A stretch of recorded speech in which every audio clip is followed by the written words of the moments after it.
Hello दोस्तों, आज मैं आपको सूरदास की एक प्रसिद्ध कहानी के बारे में बताऊंगा। इसका नाम है मैया मोरी मैं नहीं माखन खायो। तो चलिए स्टार्ट करते हैं। वृंदावन की सुबह हमेशा की तरह सुहानी थी। हल्की हल्की ठंडी हवा बह रही थी। यमुना के किनारे खिले कदम के पेड़ घूम रहे थे। गोकुल की गलियों में गायों की घंटियों की मधुर आवाज गूंज रही थी, लेकिन आज बंद नंद भवन में कुछ अलग ही हलचल थी। माता यशोदा रसोई में खड़ी माखन मथ रही थी। मटकी से माखन की खुशबू पूरे घर में फैल रही थी।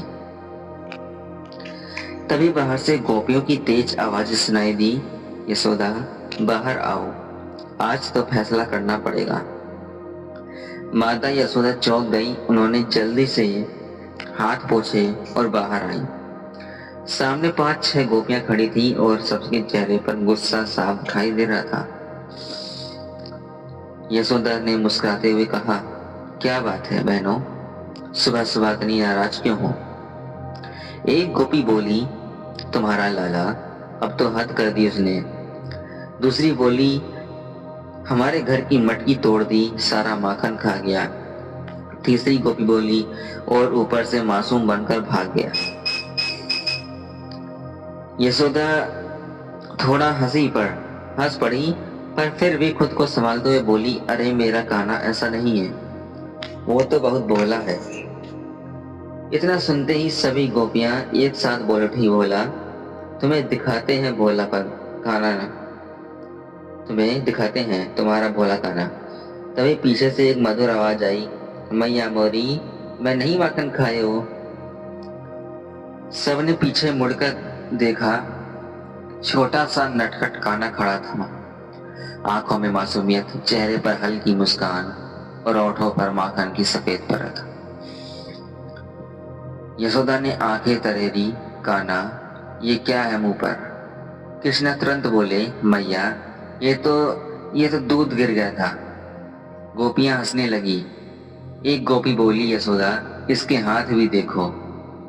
यशोदा ने हाथ पकड़े, पूरे मक्खन से भरे हुए थे। यशोदा ने गुस्से में सच पूछा, सच बता ना, तू माखन खाया है कि नहीं? कृष्ण ने गर्दन हिलाई, नहीं मैया मैं नहीं माखन खायो।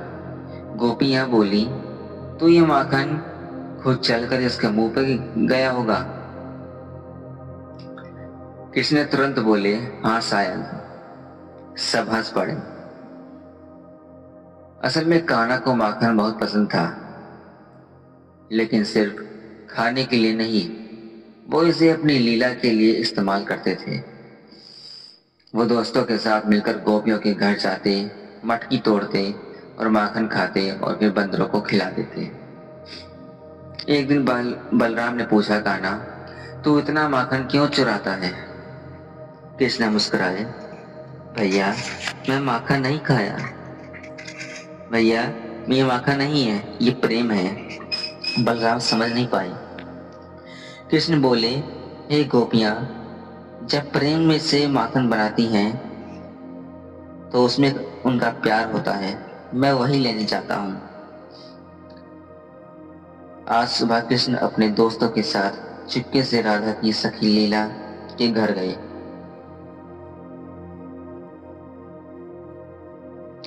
मटकी बहुत ऊंची लटकी थी। कृष्ण बोले, सब मिलकर पिरामिड बनाओ। दोस्तों नीचे खड़े हुए दोस्त ऊपर कृष्ण को चढ़ गए। मटकी थोड़ी माखन निकाला, सबको खिलाया, बंदरों को भी खिलाया। लेकिन तभी ललिता आ गई। अरे पकड़ो, अरे माखन चोर। सब भाग गए, पर कृष्ण के मुंह पर माखन लग गया। यशोदा ने आज तय किया, आज तो सजा मिलेगी। उन्होंने रस्सी लाई और कृष्ण को उखल के बांध दिया। लेकिन हर बार रस्सी छोटी पड़ जाती। यशोदा थक गई। तभी कृष्ण मुस्कुराए, मैया आप बांध लो, और रस्सी फिट हो गई। यशोदा हैरान रह गई। गोपियां कृष्ण को बांधा देख देख दुखी हो गई। एक बोली, यशोदा छोड़ देना, हम शिकायत वापस लेते हैं। यशोदा बोली, तुम सब बिगाड़ती हो इसे। कृष्णा मुस्कुराए। तभी एक बूढ़ी गोपी आई। उसने कृष्ण को देखा और बोली, ये कोई साधारण बालक नहीं है। सब चुप हो गए, लेकिन कृष्ण ने आंख मारी और वो गोपी मुस्कुरा दी। नंद भवन का आंगन शांत था, लेकिन उस शांति के बीच एक हल्की सिसकियों की आवाज गूंज रही थी। उखल से बंधे छोटे कान्हा धीरे धीरे रोने का नाटक कर रहे थे। माता यशोदा और अंदर चली गई थी, लेकिन उनका मन बार बार बाहर की ही जा रहा था। कृष्णा धीरे से बोले, मैया खोल दो ना, लेकिन फिर खुद ही मुस्कुरा दिए। दोस्तों की योजना। उधर श्रीदामा, सुदामा और बाकी दोस्त पेड़ के पीछे छुप गए थे। सुदामा बोला, अब क्या करें कान्हा, बंद गया है। श्रीदामा बोला, कुछ तो करना पड़ेगा। तभी कृष्णा ने आंख से इशारा किया, चिंता मत करो। दोस्त समझ गए अब कोई लीला होने वाली है। कृष्ण धीरे धीरे घसीटते हुए उखल को खींचने लगे। उखल भारी था, लेकिन कृष्ण के लिए कुछ भी मुश्किल नहीं था। वो आंगन से निकलकर पेड़ों की तरफ बढ़ने लगे। दोस्त पीछे पीछे चल रहे थे। दो पेड़ों का रहस्य। आगे दो बहुत पुराने बड़े अर्जुन के पेड़ खड़े थे। गांव वाले कहते थे इन पेड़ों में कोई रहस्य है। कृष्ण सीधे उन्हीं पेड़ों की तरफ बढ़े। दोनों पेड़ों के बीच जगह बहुत कम थी। दोस्त बोले, कान्हा मत जा। लेकिन कृष्ण मुस्कुराए, बस देखो। जैसे ही कृष्ण उखल को लेकर पेड़ों के बीच में गए, धड़ाम दोनों पेड़ गिर गए। पूरा गांव हिल गया। लोग भागते हुए वहां पहुंचे। माता यशोदा भी दौड़कर आई। पेड़ गिरने के बाद वहां से दो दिव्य पुरुष निकले। सब डर गए। दोनों ने कृष्ण को प्रणाम किया। एक बोला, प्रभु आपने हमें श्राप से मुक्त किया। दूसरा बोला, हम कुबेर के पुत्र थे, अहंकार में अंधे हो गए थे। सब लोग कुछ समझ नहीं पा रहे थे। यशोदा ने कृष्ण को गोद में उठा लिया। मेरा बच्चा डर गया होगा। कृष्ण हंस रहे थे। यशोदा का लगा शायद ये सब करना सब सपना था। गोपियां आपस में बात कर रही थी, यह बच्चा साधारण नहीं, लेकिन यशोदा मानेगी नहीं। इधर बरसाने में राधा को सब पता चल गया। राधा मुस्कुराई, ये तो मेरे कान्हा की लीला है। शाम को कृष्ण फिर यशोदा के पास गए। मैया भूख लगी है। यशोदा ने प्यार से खिलाया, फिर पूछा, आज फिर माखन खाया था न क्या?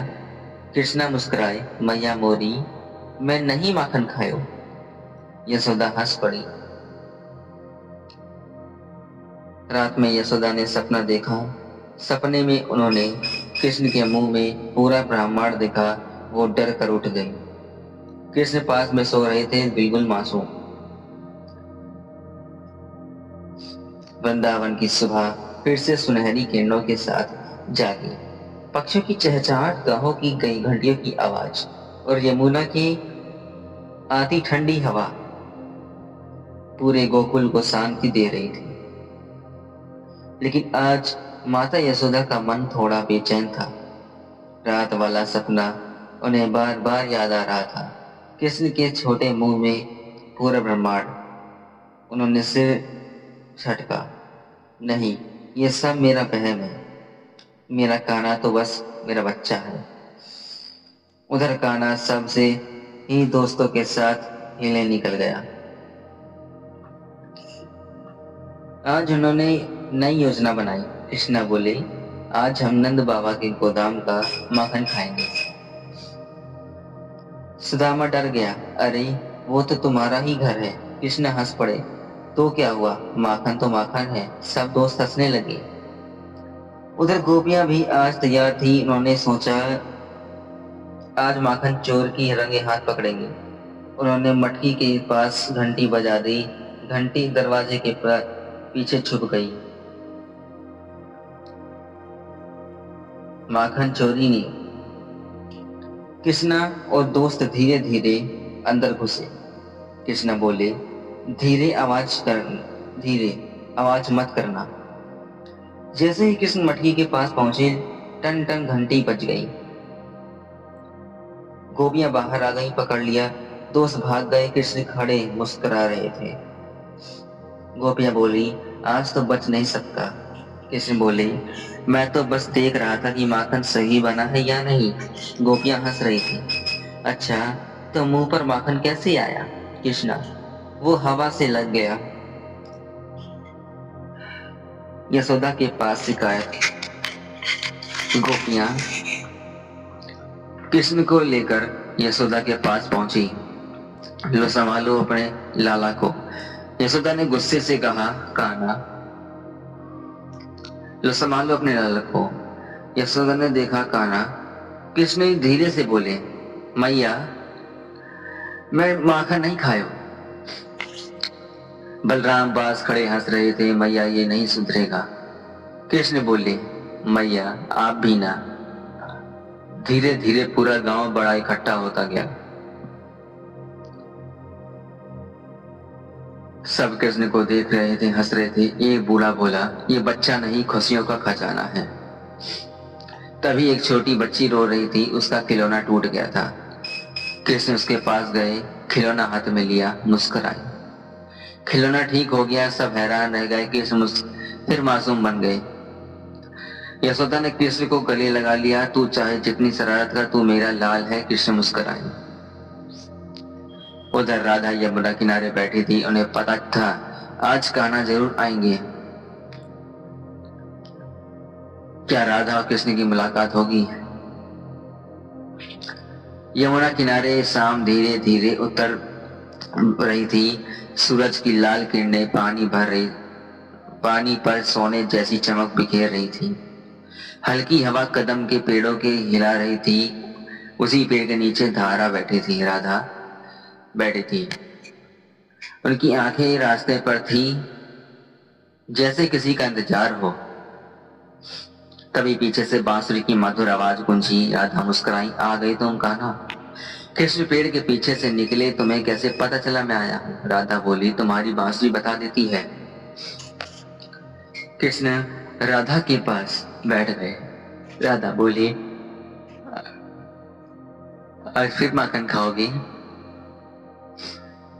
कृष्ण हंस पड़े, मैं चोरी नहीं करता, मैं प्रेम लेने चाहता हूँ। राधा मुस्कुराई, सब जानते हैं तुम क्या करते हो।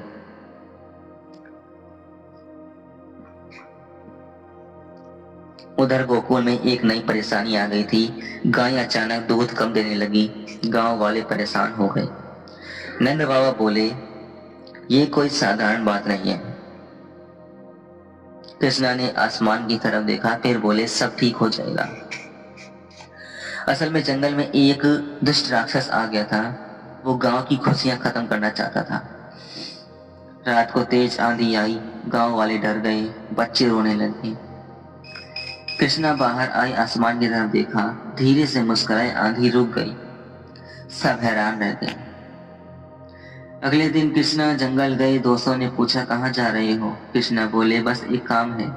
जंगल में राक्षस मिला, लेकिन कृष्णा ने बिना लड़ाई के उसे खत्म कर दिया। गायें फिर दूध देने लगी। गांव में खुशी लौट आई। यशोदा ने कृष्ण को गले लगाया, तू सच में मेरा चमत्कार है। मैया मोरी, मैं माखन नहीं खाया। ऐसे मुस्कुराकर कहा खाना नहीं। राधा ने आसमान की तरफ देखा, तुम हमेशा सबकी रक्षा करते हो। गोकुल में फिर से खुशियों का माहौल था। गायें भरपूर दूध दे रही थी। गोपियां फिर से माखन बना रही थी और बच्चे गलियों में खेल रहे थे। लेकिन इस खुशी के बीच एक अनजान डर धीरे धीरे जन्म ले रहा था। मथुरा में बैठा कंस बेचैन था। उसने अपने सैनिकों से पूछा, क्या गोकुल में कोई असाधारण बालक है? एक सैनिक बोला, महाराज वहां एक बालक है जिसका नाम है कृष्णा। कंस की आंखें लाल हो गई, उसे खत्म करना होगा। गोकुल में अशुभ संकेत। उधर गोकुल में अजीब घटना। रात को कुत्ते भौंकने लगे, आसमान से अजीब आवाजें आने लगी। गांव वाले डर गए। कृष्णा बिल्कुल शांत थे। कलयुग। बलराम ने पूछा, तुझे डर नहीं लगता? कृष्णा मुस्कुराए, डर तो डर, वो क्या होता है? डर के माहौल के बीच भी कृष्ण की हंसरातें नहीं रुकी। आज भी वो राधा के घर गए। राधा ने पहले ही माखन छुपा दिया था। कृष्णा बोले, मुझे पता है कहाँ रखा है। राधा हंस पड़ी। गोपियों का प्यार। अब गोपियां शिकायत कम और प्यार ज्यादा करने लगी। उन्हें समझ आ गया था, कृष्ण का माखन चोरी करना भी एक लीला है। एक दिन कंस ने एक राक्षस को गोकुल भेजा। वो साधु बनकर आया, गांव वालों को कुछ पता नहीं चला। कृष्णा ने दूर से ही उसे पहचान लिया। कृष्णा बोले, तुम्हारे खेल खत्म। राक्षस डर गया। कुछ ही पल में कृष्णा ने उसे खत्म कर दिया। अब गांव वालों का विश्वास और बढ़ गया। उन्हें लगने लगा कृष्णा उनकी रक्षा के लिए ही आए हैं। लेकिन यशोदा का दिल डर से भर गया था। मेरा बच्चा हर बार खतरे में क्यों पड़ता है? कृष्णा ने उनका हाथ पकड़ा। मैया, मैं हमेशा ठीक रहूंगा। रात को यशोदा कृष्णा को सुला रही थी। कृष्ण धीरे से बोले, मैया, अगर मैं कभी दूर चला जाऊंगा तो तू यशोदा रो पड़ेगी। तो यशोदा रो पड़ी। ऐसा मत बोला। उधर मथुरा में कंस नई योजना बना रहा था। उसे लग रहा था अब समय आ गया है। अगली सुबह यशोदा ने देखा, मटकी फिर खाली। उन्होंने कृष्ण को देखा। कृष्ण मुस्कुराए, मैया बोली, मैं माखन नहीं खाया। यशोदा हंसते हंसते रोते बोली, तू कभी नहीं सुधरेगा। गोकुल की सुबह आज कुछ अलग थी। आसमान हल्का धुंधला था, जैसे प्रकृति खुद की किसी आने वाली घटना का संकेत दे रही है। नंद भवन के आंगन में माता यशोदा तुलसी को जल चढ़ा रही थी, लेकिन उनका मन नहीं और ही था। उन्हें बार बार वही बात याद आ रही थी, कृष्ण का सवाल, मैया अगर मैं कभी दूर चला जाऊं तो। उनका दिल घबरा उठता था। उधर कृष्णा आज बहुत शांत थे। ना कोई शरारत, ना कोई माखन चोरी। बलराम ने पूछा, आज इतना चुप क्यों है तू? कृष्णा मुस्कुराए, मैया कभी कभी शांति भी जरूरी होती है। उसी समय गोकुल में एक अजनबी व्यापारी आया। वो खिलौने बेच रहा था। बच्चे उसके आसपास जमा हो गई, लेकिन कृष्णा दूर खड़े उसे ध्यान से देख रहे थे। सुदामा बोले, चलना कान्हा, खिलौना देख लेते हैं। कृष्णा बोले, ये साधारण व्यापारी नहीं है। असल में वो व्यापारी कंस का जासूस है। उसे कृष्ण को पकड़ने भेजा गया था। जैसे ही व्यापारी ने कृष्ण को पकड़ने की कोशिश की, कृष्णा ने उसका हाथ पकड़ लिया। धीरे से बोले, मथुरा जाकर कहना मैं जल्द ही आऊंगा। व्यापारी डर गया, भाग गया। नंद बाबा को जब पता चला वो डर गए। अब गोकुल सुरक्षित नहीं है। यशोदा रोने लगी, मेरा बच्चा। कृष्णा ने उनका आंचल पकड़ लिया, मैया डर मत। शाम को कृष्ण चुपचाप रसोई में गई, माखन की मटकी खोली, थोड़ा सा माखन खाया, फिर मुस्कुराई, ये स्वाद हमेशा याद रहेगा। कृष्णा आकर यशोदा की गोद में बैठ गए, मैया अगर मैं कहीं जाऊं तो मुझे भुलाना मत। यशोदा रो पड़ी, तू मेरा सांस है। उधर बरसाने में राधा बेचैन थी। उन्हें लग रहा था कुछ बड़ा होने वाला है। मथुरा में कंस ने आदेश दिया, अब कृष्ण को यहाँ लाना ही होगा। रात को यशोदा ने देखा कृष्ण फिर माखन खा रहे थे। उन्होंने पूछा, फिर माखन? कृष्णा मुस्कुराए, मैया मोरी मैं माखन नहीं खायो। गोकुल की रात आज आसमान असामान्य रूप से शांत थी।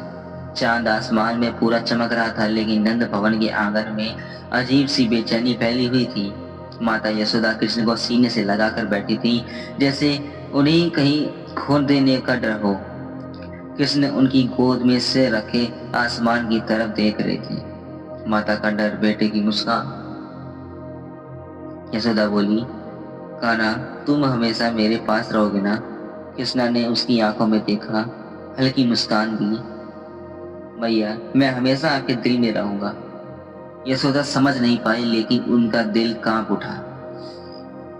अगली सुबह नंद बाबा ने गांव के बुजुर्गों की सभा बुलाई। उन्होंने कहा, कंस लगातार गोकुल पर नजर रख रहा है, हमें सावधान रहना होगा। एक बुजुर्ग बोला, कृष्णा कोई साधारण बालक नहीं है, शायद वह खुद हमारी रक्षा करेगा। इतने गंभीर माहौल के बीच भी कृष्ण की नटखट आदत नहीं बदली। आज भी वो फिर गोपियों के घर पहुंचे, लेकिन आज गोपियां नाराज नहीं थी। एक गोपी बोली, कान्हा आज चोरी मत करना, खुद खा लेना। कृष्ण हंस पड़े। कृष्ण बोले, तुम लोग जो माखन बनाती हो उसमें तुम्हारा प्यार होता है, मैं वही लेने आता। गोपियां भावुक हो गई।